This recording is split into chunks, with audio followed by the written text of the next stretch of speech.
नमस्कार दोस्तों, आज मैं आप लोगों के साथ वीडियो शेयर कर रही हूँ। अगर आपके आसपास वट वृक्ष नहीं है, वट का कोई पेड़ नहीं है, बरगद का कोई पेड़ नहीं है, तो कैसे हम वट वृक्ष की पूजा घर पर कर सकते हैं, इसी के ऊपर आज की वीडियो है।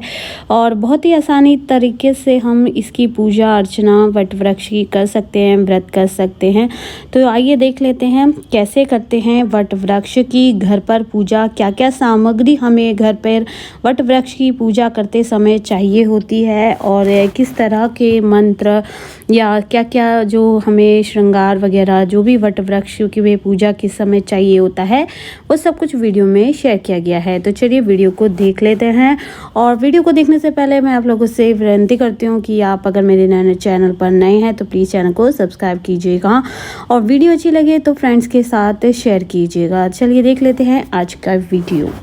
दोस्तों, वैसे तो इस व्रत को आप जो बुक आती है उसकी सहायता से भी इसको पूरा कर सकते हैं। उसमें विधि विधान और किस तरह से किया जाता है सभी कुछ उसमें लिखा होता है। जैसे वट वृक्ष के नीचे मिट्टी से बनी सावित्री, सत्यवान और यम की प्रतिमा स्थापित करें, पूजा करनी चाहिए, बड़ की जड़ में पानी देना चाहिए, पूजा के लिए जल, मोली, रोली, कच्चा सूत, भिगोया हुआ चना, फूल, धूप होनी चाहिए। जैसे वट वृक्ष को सींच कर तने के चारों कच्चा धागा लपेट कर 3 बार परिक्रमा करनी चाहिए। इस तरह से जो भी इसमें लिखा होता है उसी देखकर आप पूजा कर सकते हैं। कोई यूट्यूब पे वीडियो देखने की आपको ज़रूरत नहीं पड़ेगी, लेकिन फिर भी कुछ चीज़ें होती हैं जो हमें जाननी आवश्यक होती है पूजा के साथ साथ।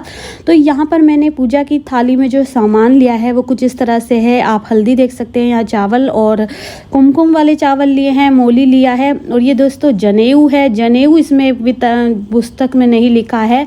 जनेऊ जो है वट वृक्ष पर चढ़ाया जाता है क्योंकि विष्णु भगवान का वास होता है। धूप, दीपक और जो है हम सुहाग चढ़ाते हैं तो सिंदूर, मिठाई, अक्षत, जल, गंगा जल, कलश और ये सब हमारे पास रहेंगे।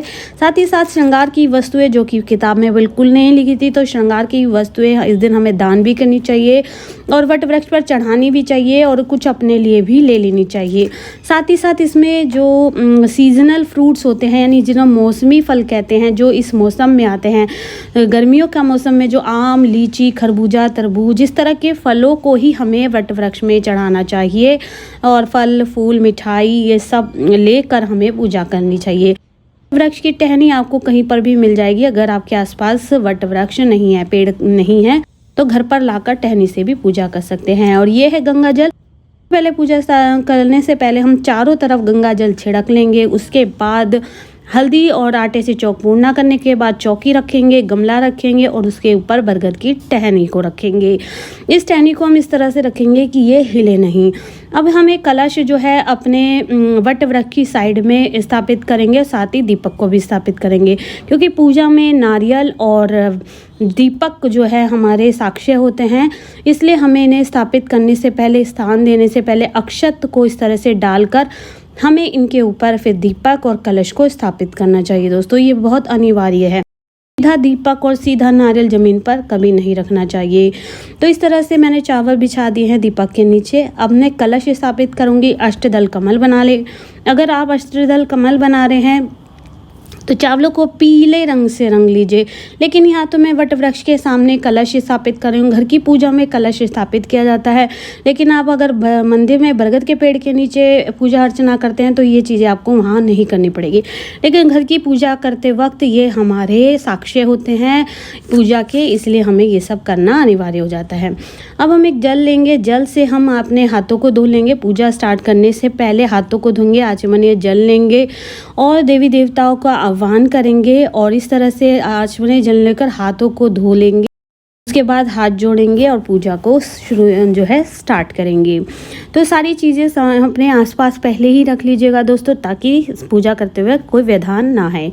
इस तरह से जो सुपारी होती है, सुपारी के ऊपर हम ये मोली को लपेट कर गणेश और लक्ष्मी को बना लेंगे इस तरह से। और क्योंकि गणेश लक्ष्मी जी की पूजा अर्चना ज़रूरी है और गौरा माता की पूजा ज़रूरी है, तो इस तरह से इन्हें स्थापित भी करने से पहले हम यहाँ पर भी फूल और अक्षत को बिछाएंगे, उन्हें स्थान देंगे।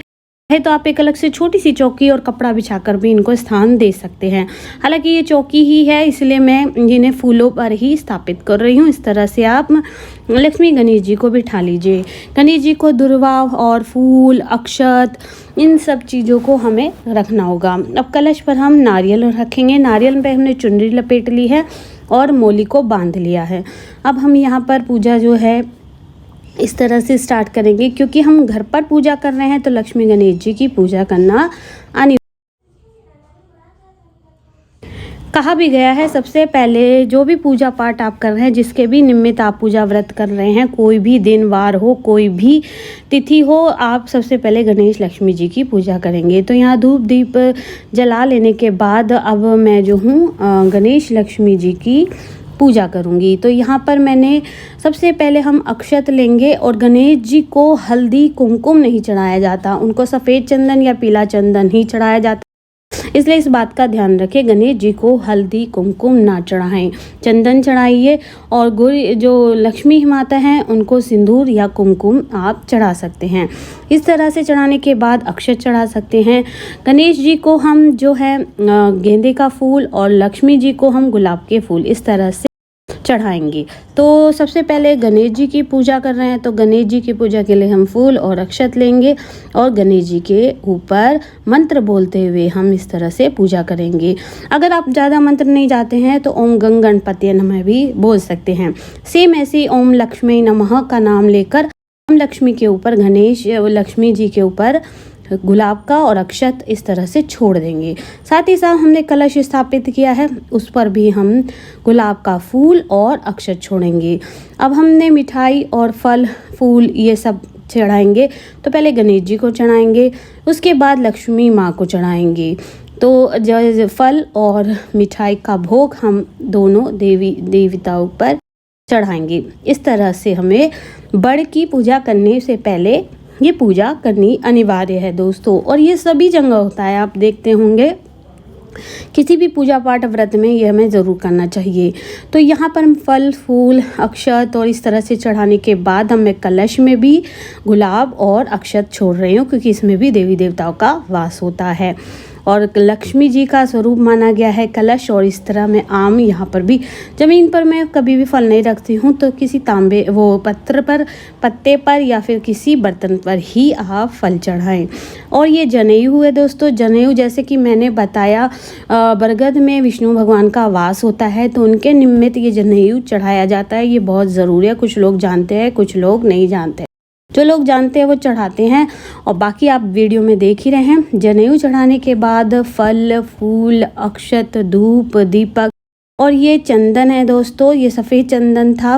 विष्णु जी को पीला चंदन मैंने लगा दिया है और बड़ पर भी मैं जितने भी पत्ते हैं इन पर हम लगाएंगे। और आज के दिन बड़ के जो ये पत्ता होता है ना, उसको हम पहनना भी होता है, पूरा दिन पहनना होता है। इस तरह के पत्ते पर लगा लें चंदन। और फिर हम गौरी माता को, जो लक्ष्मी माता हैं, उनको श्रृंगार अर्पित करेंगे। बड़ पर भी हाथ छुआ कर, चौकी पर भी जो माता बैठी हुई है उनको छुआने के बाद कुछ श्रृंगार जो हम दान में देना चाहते हैं वो हम बड़ की जड़ में ही रखेंगे, क्योंकि ये हम दान कर रहे हैं तो इसलिए हम ये बड़ की वृक्ष के नीचे ही रखेंगे। बाद में ये हम जिसको दान देना है आप उसको दान दे सकते हैं। कुछ श्रृंगार आप अपने लिए रख सकते हैं। तो इस तरह से की जाती है वट वृक्ष की पूजा। तो ये सारा श्रृंगार सामान चढ़ा लेने के बाद अब बारी आती है दोस्तों, मौली से 7 बार परिक्रमा की जाती है। और ये मौली को हम सब जो है सबसे पहले हल्दी में इस तरह से चारों तरफ हल्दी लगा लेने के बाद हमें इसकी 7 बार परिक्रमा करनी है। और ध्यान रखिए दोस्तों, जब हम एक परिक्रमा पूरी कर लें तो जहाँ से हम परिक्रमा शुरू करेंगे, गांठ जहाँ बांधेंगे वहीं उसी के सामने एक चना छोड़ते जाएंगे, फिर एक चक्कर लगाएंगे, फिर दूसरा चना छोड़ेंगे। ऐसे करते हुए हमें 7 चक्कर लगाने हैं, 7 बार परिक्रमा करनी है। पूरा धागा हम उसे वहीं लपेट देंगे। और साथ में जो ये सिंदूर है, ये सिंदूर का दान करेंगे, ये जड़ में लगाएंगे और साथ ही साथ अपने भी लगाएंगे। माता गौरी को सिंदूर चढ़ाएंगे और अपने लिए भी सिंदूर ले लेंगे। तो इस तरह से वट वृक्ष की पूजा भी हमारी समाप्त हुई। अब जब हम कथा कहेंगे, मिष्ठान विष्ठान हम सब सभी देवी देवताओं को चढ़ा लेने के बाद जब हम कथा कहेंगे दोस्तों, तो कथा करने के लिए हमें चने, जो एक चना होता है वो भी हमें हाथ में रखना होता है। तो जब सारी पूजा हो जाए, इस तरह से हमने पूजा का जो भी सामान चढ़ाना था, उसके बाद हम वट वृक्ष को सींचेंगे। वट वृक्ष को सींचने के बाद फिर हम कथा कहेंगे। और कथा, जैसे मैंने बताया, कथा सुनने से पहले हम चने का एक दाना या कुछ दाने मुट्ठी में रखेंगे और उसके बाद ही हम अपनी वट वृक्ष की जो कथा है, जो हमारी वट सावित्री व्रत कथा होती है, पूरी काफ़ी लंबी कथा होती है, इसे कहेंगे। गणेश जी की आरती करेंगे, लक्ष्मी जी की आरती करेंगे, विष्णु भगवान की आरती, जो उसकी भी आप आरती करना चाहे वैसे आरती करने के बाद क्षमा याचना करेंगे। और यहाँ के सभी हाथ जोड़कर क्षमा याचना करने के बाद अपने घर आएंगे। साथ ही साथ ये जो एक चीज़ और मैं आपको बताना भूल गई दोस्तों, ये जो कपड़ा होता है, हमें ये कपड़ा ज़रूर चढ़ाना चाहिए। कोई भी कपड़ा, आप नया कपड़ा लीजिएगा, वट वृक्ष में चढ़ा दीजिएगा, ये दान में चला जाएगा।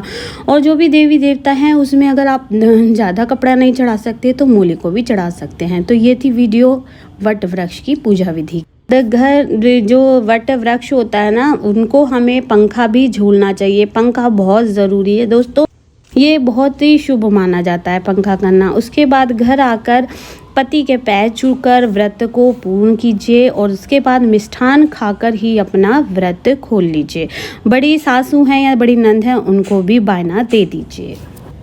इस तरह से होती है वट वृक्ष की पूजा विधि। पूरी तरह से आसान तरीके से मैंने आप सभी को बता दिया है। वीडियो अच्छी लगे तो दोस्तों के साथ शेयर कीजिएगा और चैनल को सब्सक्राइब नहीं किया है तो चैनल को सब्सक्राइब कीजिएगा। कुछ पूछना है तो कमेंट बॉक्स आप ही के लिए है, आप वो भी पूछ सकते हैं। Thank you for watching.